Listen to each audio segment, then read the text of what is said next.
My name is Jim Ryan, and I'm the new instructional designer here at EWU.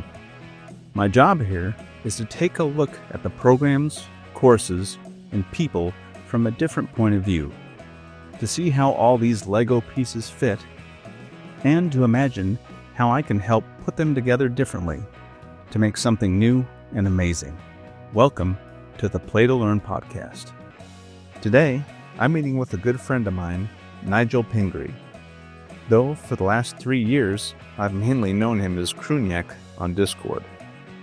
He's a creative writer, podcaster, performer, gamer, and game designer who is passionate about building for gamified learning and having fun while doing so.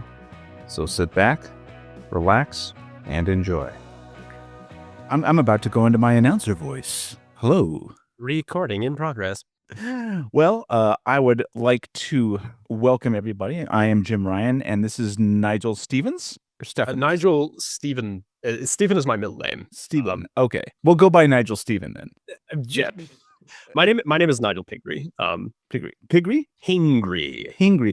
I've known you for 3 years now, and Something like that. Yep, that is my last name. This is the joy of online friends, is that you know each other by your monikers more than your actual real information, and you just play it by ear, which is what we have been doing. So, Nigel, would you please tell us a little bit about yourself? Like, how did we get to know each other? Oh boy. So we ended up in the same Discord community for a Web3 gaming project some 3 years back. And I got into that project very, very early, like embarrassingly early, and ended up as a moderator running a sort of a lore breakdown show, which has been running for, what was it? Today it was 155 weeks, I think, that I've been running that show. Again, another embarrassing feature of my time there. And I think did you join maybe the May after launch? So the project launched in December of 2020, and then I think you joined in like May of 21. It might have even been December. I might have seen like a tweet and did the sign up, but then never really checked out the Discord server until around maybe May. I can't remember exactly, but I do remember seeing it. You either showed up like shortly before or around like the Planet Sale event and all of that stuff. But yeah, we ended up meeting shortly after that as he started to frequent the lore breakdown shows that I would run with a couple of my friends that are now I won't say no longer with us. That's not true. They're still alive, but they don't participate in the show nearly as much as they used to. I used to run it with those friends as sort of like a co-host, but now it is fully my show. And I mean, we're still going relatively strong, and he still shows up to most of those, and we've been there, and we talk about, the technical term would be branching or what's the word I'm looking for here? Something narrative. It's like, what's the term for choose your own adventure? There's a technical term for choose your own adventure, and it's that works just fine. Choose your own adventure. But essentially, like that style of writing where you have it's branching narrative design. That's the technical term there. So branching narrative design, which is what they're doing in this project, where they're creating a story and they're having community vote to determine the path that they wish to take, and they're doing like two options for all of these chapters that they come out with, and what we would do with the show is we would, as the chapters come out and the vote would be on, we would come in and we would read through it dramatically and break it down and say, oh, well, this is what I think we should do, and this is what I think the community should do, and so on. And like that was the fun of this for a very long time. And eventually we kind of fell into the groove of the whole thing, and so the show became more about talking about game design and a lot of those sorts of principles. But we got a lot of practice with sort of the nature of and the psychology of these branching narratives and how people choose to engage with them. So, and that's what the two of us met over, and here we are. We're still discussing really the same topic after all this time, just with a little bit more depth. I think it's branched out slightly. So maybe a few times. So that's where we first met. But let's go back further back to your educational history, where you're coming from, where you found this passion for storytelling and gaming. Well, it all started when I was born. Too far back. Well, Not really. I was a weird kid. I won't defend it. I won't deny it. I was a weird kid. And the part of this that is relevant is that I was one of those children who didn't really see what the problem was. If somebody had a toy that I wanted and I wanted it, then the most efficient way for me to acquire it was to KO them and take it, right? And I didn't understand the problem with this until maybe a little later than perhaps I should have. Boundaries. It's a boundary issue, I think. It's a boundary issue, certainly. But I mean, when you think about it, when you were a small robot child, it's a very simple equation. Violence is quick and efficient. And so my mother decided that it was probably best, given the climate of the local public school, that maybe I shouldn't be set on the other children just yet. So that and a variety of other contributing factors led to myself and my siblings being homeschooled until I was 13, when my family moved and I went into the public school system. But I had quite a bit of time being homeschooled, and not in like how do I say this without bothering people? Not in maybe what a lot of people would consider stereotypical homeschool. Like it wasn't like a limiting of information. It wasn't a sheltering thing at all. It was more of a controlled learning environment to avoid fatalities. And so, And it I'm worked. really making myself out to be a killer here. It worked, did it not? It did work. And so what the advantage that granted me is that because I did not have like a traditionally structured education with, book reports due at this time and, you're forced to sit still for 6 hours a day and all this, my brother and I would go out in the woods and we would build stick forts. That was a large portion of our education. We would just sort of do whatever seemed interesting at the time.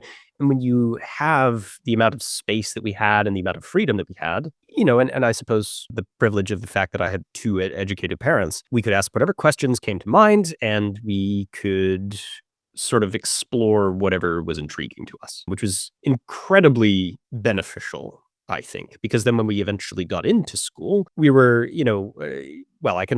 mostly I can just speak to my own experience. I was very far behind, right, on a lot of things. I didn't have as much like context for a lot of the math I was doing, and I absolutely didn't have even half of the context for the science that was being discussed up to that point. But I found that when I got there, I was more successful than my classmates to a very, I don't want to overblow this and sound conceited, but let's just say I demolished the competition in my class to the point where I really frustrated a couple of my classmates because they just didn't understand why I was doing so well, just kind of coming out of nowhere. I was that transfer student. The reason for that was just because I didn't hate learning yet. I had an experience from being homeschooled that wasn't really much of schooling at all, of just sort of like having the freedom to exist, where I came into a learning environment still curious, and so I had at least one or two teachers who were willing to just give me information that I wanted and that I requested. I remember one time I went to my science teacher and I said, hey, since I wasn't here for 6th and 7th grade, and those are the units where you talk about, light and sound, can you catch me up real quick? I remember sitting down during a lunch period and having that conversation with him. I still wondered about things at that age. And over the course of high school, 4 years went by, and most of us have been through high school. And so we understand, hopefully, that high school can be pretty rough. By the end of high school, Crushing imminently. Yeah, I had learned to really hate school by the end of high school. I've sampled it all. I've sampled being absolutely burned out of education.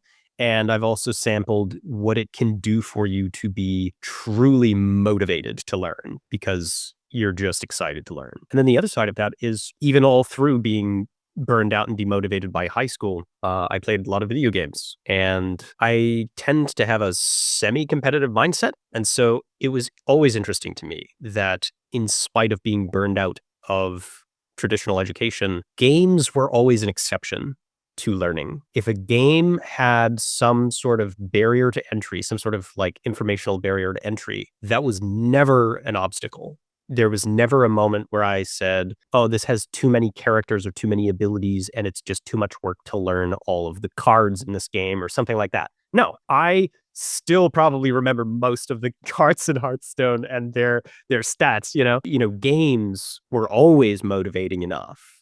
And that's become an interesting feature. Stories, as I eventually, went to college and went through my English degree, I've learned that, stories make most things very motivating, and shiny buttons and big numbers in video games also make things very motivating. But what if we combine them? And that'll take us into our next topic, hopefully, so I can stop talking about myself. No. That's great. And it really paints a really wonderful picture. I recently had a interview with one of the art instructors who's the head of the art program, and we had a great talk about how art students are very curious people by nature, and they, in order to sometimes become better artists, it is most helpful to them to go and explore these other subjects that are related to it. So he does pottery. So in pottery, you have to think about different chemical compounds, like what the clay is made of, what temperatures, do you fire it at, how fast do you warm it up or cool it down, what chemicals do you use for colors, and at what temperature do those colors change and why. So, and all the chemical stuff involved, and there's math and ratios. So there's that flexibility that they have. And then when you go and sometimes look at other subjects, it's also hyper focused on that one subject, that they don't branch out and realize how it links to everything else. It's like the polar opposite, yin and yang. And I think if we can somehow be able to bring that kind of focus to the art side of people on certain subjects and make it interesting to them, but also with the people who are more science and engineering focused, open their minds up and make them more flexible by doing artistic things that makes them think outside of their box. I think that's the balancing act. And if we can get that perfect ratio, we can grow people more dynamically. So this is actually a fascinating topic, and this leads me to yet another Nigel origin story that I think will be relevant to this topic. So when I was in my later years of high school, miserable as that always is for a variety of reasons, one of the experiences that I think we probably have all shared is, being called in at some point for an appointment with the advising center, with the advisors, and having them ask you, so what do you want to do with your life? Where do you see yourself in 5 years? What colleges do you want to apply to? And all of these things, where they're looking to figure out where, what direction they can push you in, and how they can kind of assist you with achieving whatever level of excellence you so desire. Right. And I was in a weird position in my high school. My high school was fairly small and in a kind of a middle of nowhere, but I was at that stage of education highly unmotivated. By junior and senior year, you've really gotten burnt out. And there were some people, and more awkwardly than anything, among my peers in the top students of the class, I was a bit of an anomaly, because the other top students in my class all had very ambitious plans. They knew what they wanted. They knew where they were going. They were all sifting through their applications to Ivy League schools and other notable programs and things like that. And I didn't want to go to college. I didn't know what I wanted to do. I was burned out of school. And so eventually I ended up just sort of applying for the local state university satellite that was 10 minutes down the street and pretty cheap and would accept you if you were literate, because they were in financial dire straits, and that's quite literally the state of it. I know that sounds harsh, but it's true. It's genuinely true that satellite was in a rough place, but it was a bit of a gem, as it turned out. And I didn't realize this at the time. I ended up transferring to the larger, Central State University campus for a year. And I discovered in that time I spent 2 years total as an undecided student, talking with advisors over time, trying to figure out what I wanted to do, what my skill sets were suited for. A lot of the things that I was genuinely interested in at the time were just not feasible. For some context, at the time, I think I was interested in, believe it or not, I wanted to do stunt choreography, like fight choreography, stunt work. That was one of the things that I really wanted to do, as well as one other was I wanted to do 3D modeling and design for video games. That was another thing that I had gotten into when I was about 14. I started doing 3D modeling, and we just didn't have schools that were nearby or that were within a reasonable price range. I would have had to either go to the West Coast or try to figure out how to survive the financial environment of Boston for that. So yeah, I mean, that didn't really work out. But the real gate to,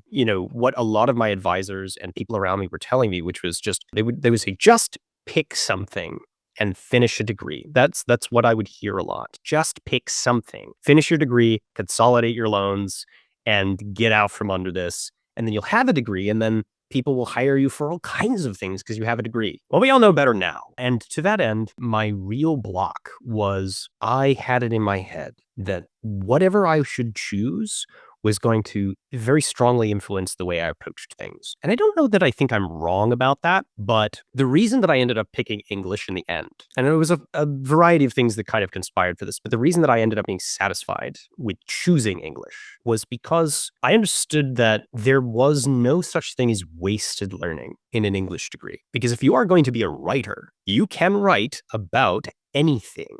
So any classes or any experiences or anything, any conversations that I could have would be relevant to what I did. If I was going to write, it could not be considered a waste of time for me to learn about, I don't know, makeup, nail polish, because I could write something with a character who's very interested in that. A lot of very famous writers didn't have English degrees. They had medical degrees. And so they wrote science fiction that had a lot of technical medical information. Michael Crichton is an example of one of those. And that idea really struck me that, the interoperability of education is so central to this subject specifically that I thought I can comfortably do that. I can choose English, and then I will never feel like I am wasting time as long as I am learning something, because everything is a resource for writing. And that was your inspiration to That was why I chose, and your right. motivation.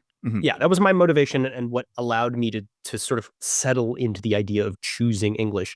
The reason that I finished my English degree and what I eventually, I was sort of like, okay, I can do this going into my English degree. And about a month later, I had sunk my teeth into it so deeply and decided that this was the best thing ever. And that was for a different reason. But the reason that I sort of allowed myself to, okay, I'm going to psych myself out to actually choose a degree and go back to college and I'm going to do this for real this time, was because I realized that everything could be useful in that. The years of experience in video games, no one could tell me that was a waste of time, because there's lots of written media that heavily references stuff from video game culture. Look at every isekai anime ever, it's all referencing video game mechanics and things like that. Well, and that's the thing, is that having played those games and then being, enamored with writing in English, it's giving you two different levels of storytelling. It's giving you the ability to first tell the story, but also understand the fundamentals of world building from a very technical ground up point of view. You know what things go into making a video game. You know what goes into making it a good video game that people enjoy playing.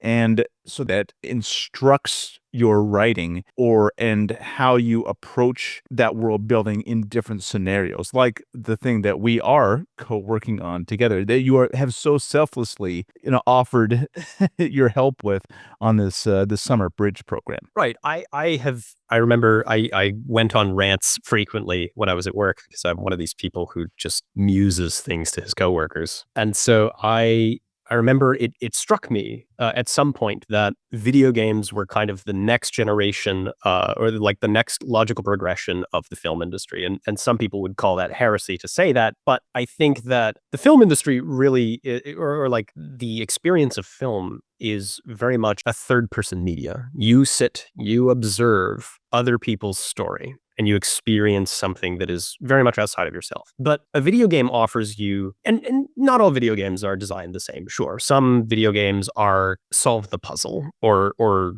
just hit the bad guy, and that's as simple as it is. MOBAs and fighting games are more like board games in their design than something like a very in-depth narrative RPG, and that is more like a second person narrative, or maybe like you could say like a 2.5 person. That might sound insane, But some video games are second person, like an example of that would be Skyrim, where you design your own character, you can inject yourself completely. And other games, you have a character that you're tasked with portraying. And that's where you are deciding for someone else. So I would say that's somewhere between second and third person, but it's a different experience of narrative communication. So now you've kind of covered how when you first started off in your educational journey, it was very open and free form like a sandbox, and it gave you a lot of freedom. But it also, at the same time it gave you that freedom, it gave you the ability to learn and have a passion and inspiration for learning.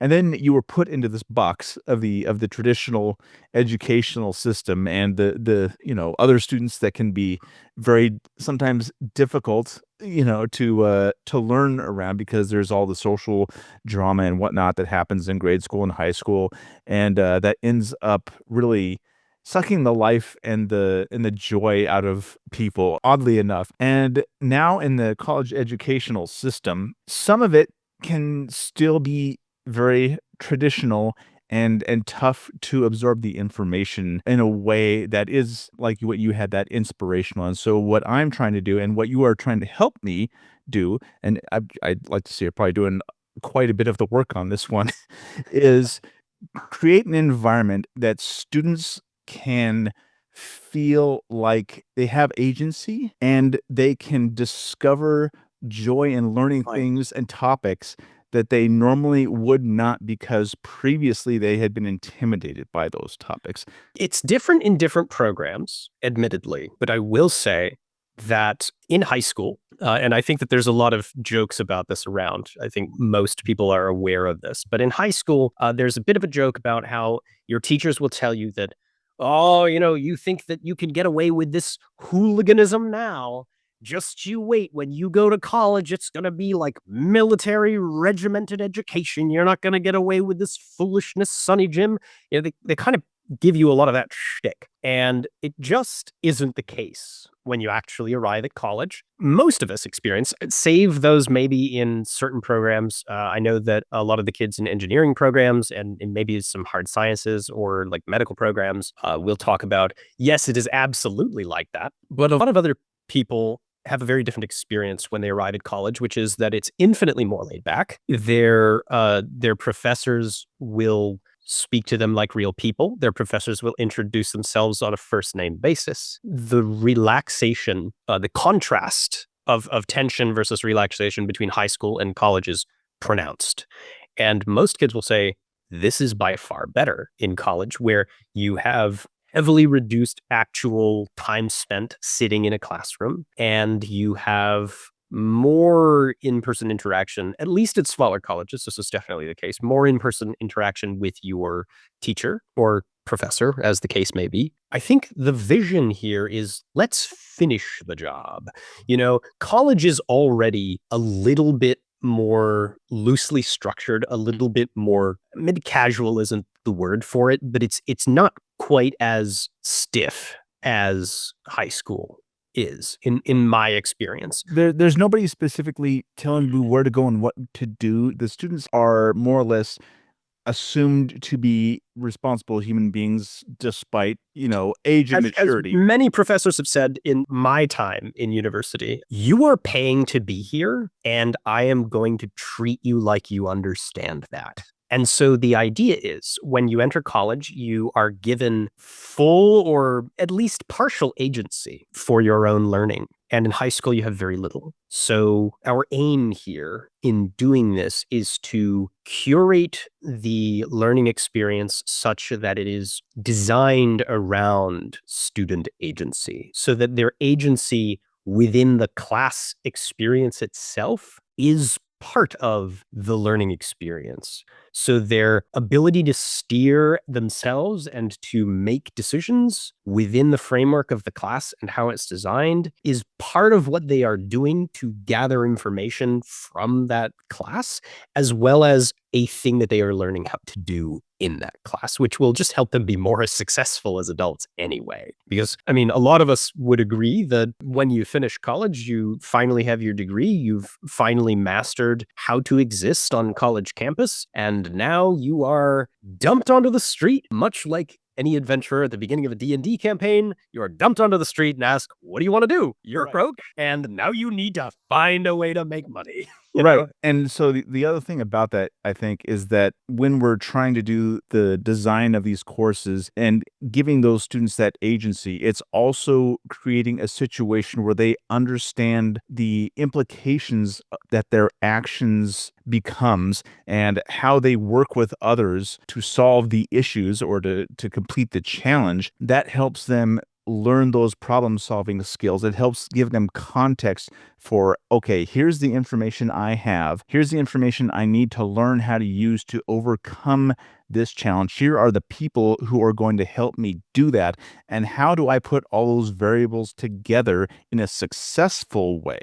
So it's making them really use that agency and higher level reasoning in a more productive learning environment. Absolutely. I think, for me, one of the goals so we've been discussing some of the designs for the Summer Bridge program. And one of the goals with any of the games that we create for any given part of the event, one of the goals for me when designing these things is how can we reward creativity? And as a result of that, encourage students to understand that there are multiple paths to a single outcome and that there are multiple paths to success. Some classic rhetoric around this would be you can invent your own way or you can work with other people. So, not to sound cheesy, but teamwork makes the dream work. You can work with other people to achieve your goals. You can come up with an original idea, or you can find something that's tried and tested, as well as a variety of other mechanisms that you might figure out. And really the idea is to create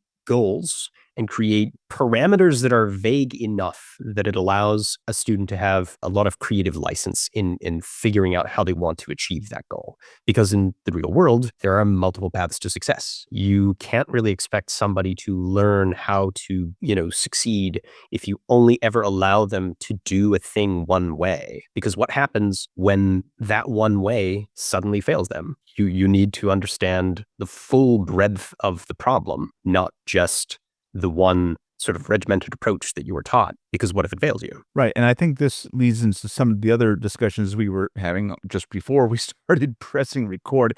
And I was interviewing this other student, Nick, and he was a dungeon master for the local Dungeons and Dragons club, and I watched them go through part of a campaign and all the different subtle world building and environmental aspects and variables that he as a DM would have to keep organized and in play were just really incredible for somebody who hasn't really played the game but understands the concepts behind it. So I'd see him sitting there and he would have this gigantic, reference sheet out in front of him. He'd have his laptop up with his custom command line code that he wrote that would accommodate players and their statistics and how that all relates to certain actions they do. He had these different screens opened up that had music that would be playing in a different tone depending on what was going on in the scene that he was painting for these people. He'd tell the story of the scene and give the players the options, and the players would ask him these questions. So it's a very back and forth dialogue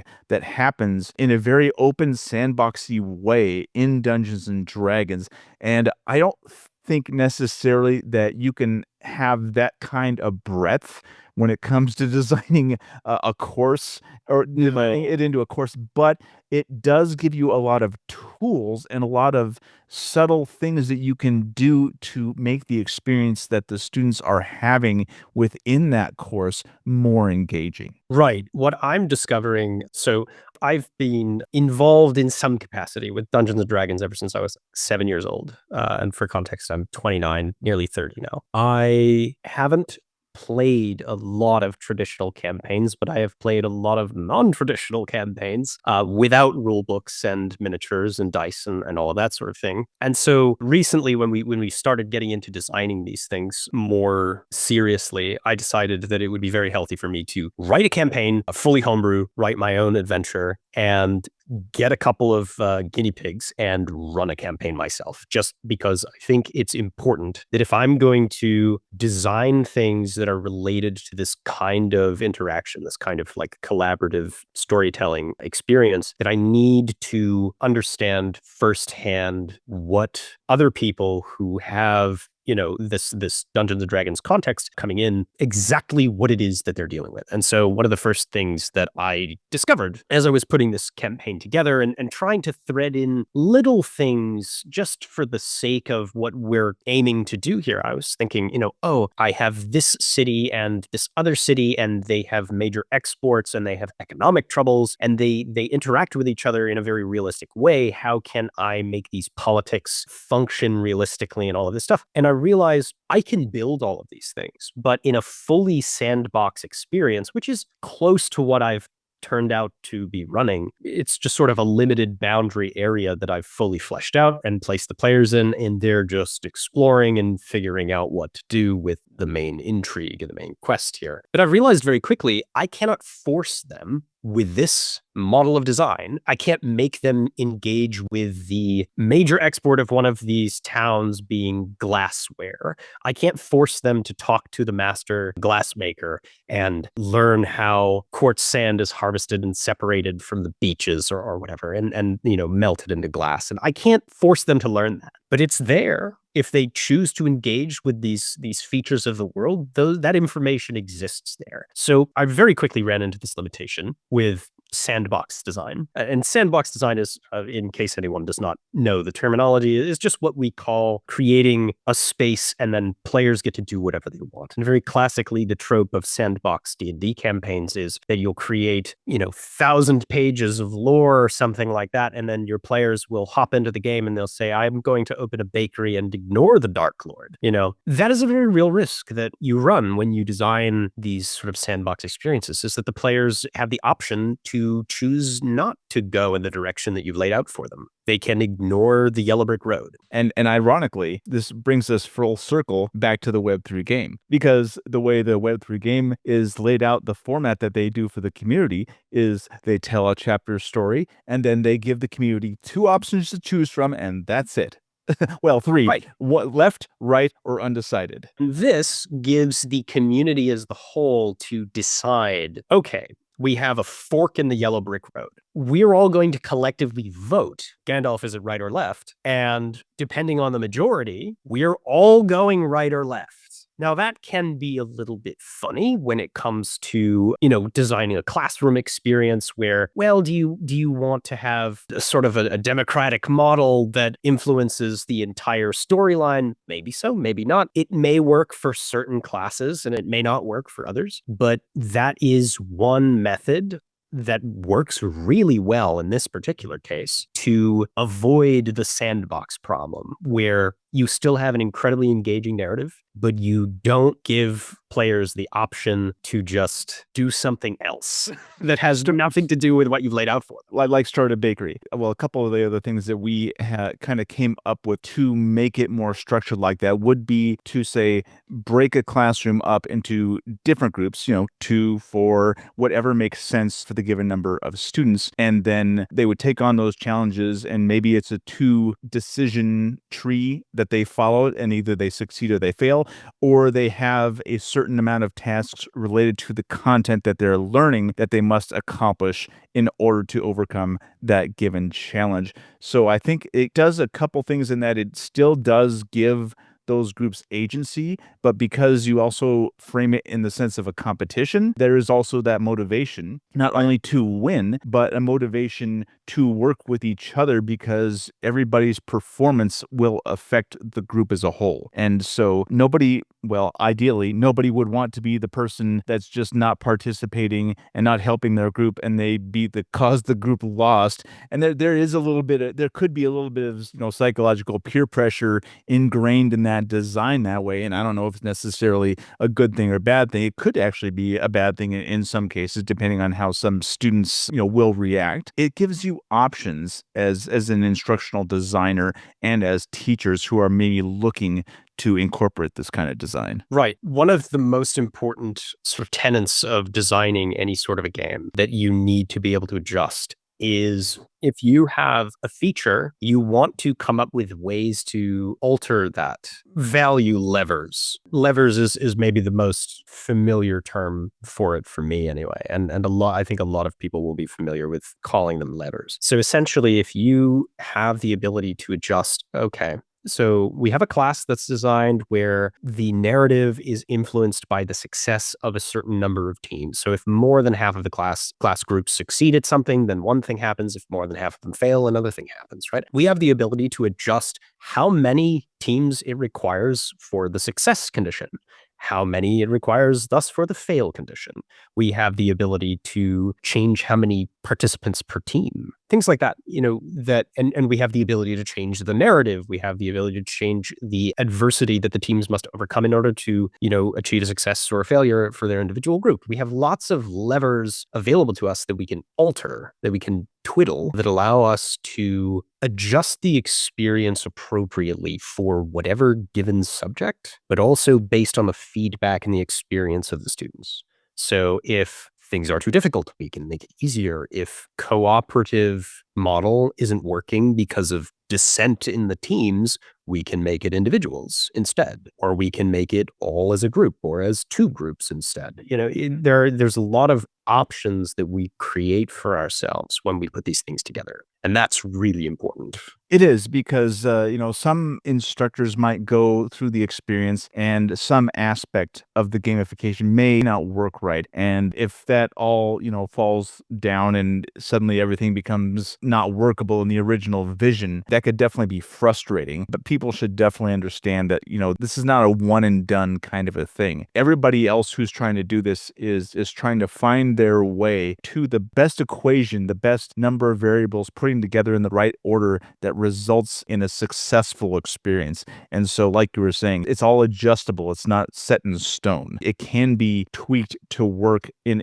even if it starts going down the wrong path, it can be adjusted on the fly, as it were, and moved back into the good zone. Yeah, and one of the things that I think we'll discover as we continue to design these programs is that certain subjects will be compatible with more than one design. And I think that that's very important that we bear that in mind, because different professors and teachers will have different strengths, just like you would have with different dungeon masters and Dungeons and Dragons will have different strengths. For example, I think from what it sounds like, what you were describing about Nick is that with his abundance of tools and spreadsheets and all of these things, it sounds to me like that would be a dungeon master who would have a really firm grasp on running combat, because he has all of the resources, he has all of the numbers, and probably has a very firm understanding of the rules. Whereas me, I run barely any combat in my campaign currently because I don't know how. I do within reason, but getting into the very, nitty gritty of, say, I had higher level characters in my game and they had lots of feats and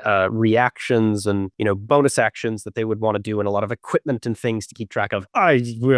Not a strength of mine. I'm not, cover to cover familiar with the combat rulings for Dungeons and Dragons, and I sometimes stumble over what the appropriate skill check is to run. However, I am very good at performing NPCs. I have all of their backstories written. I have all of their motivations figured out. I have just enough experience in theater and a good deal of experience doing, amateur voice acting and things like that, to where I can perform my characters reliably and consistently. So even if I'm surprised by a question that I maybe didn't come up with a canned response for a given character, I can still make it work easily.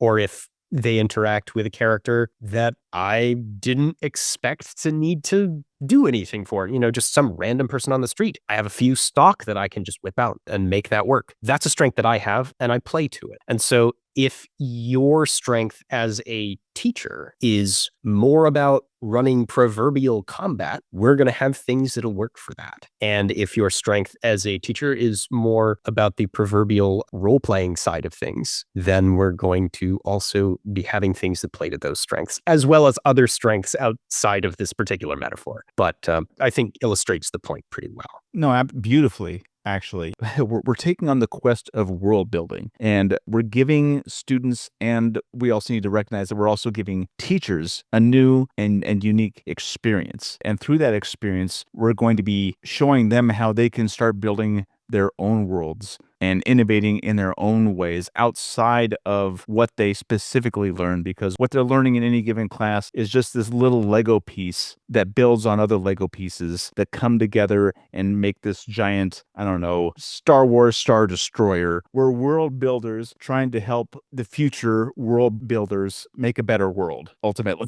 Right. What we're trying to do is we're forging ahead and tripping over every single stone and log and slipping on every banana peel that we can and writing that down so that you don't have to. That's the idea here, is we're going to try to figure out what doesn't work ahead of time so that it can just be more efficient down the line. Right. Well, Nigel, again, thank you so much for everything you're doing for me and for Eastern Washington University. And I know that we're going to be having a lot of fun moving forward, as we have been doing for the last 3 years now. So much fun. All of the fun. All of the fun. Well, thank you very much again, and we'll talk really soon. All right. Thanks, man. All right. Bye-bye.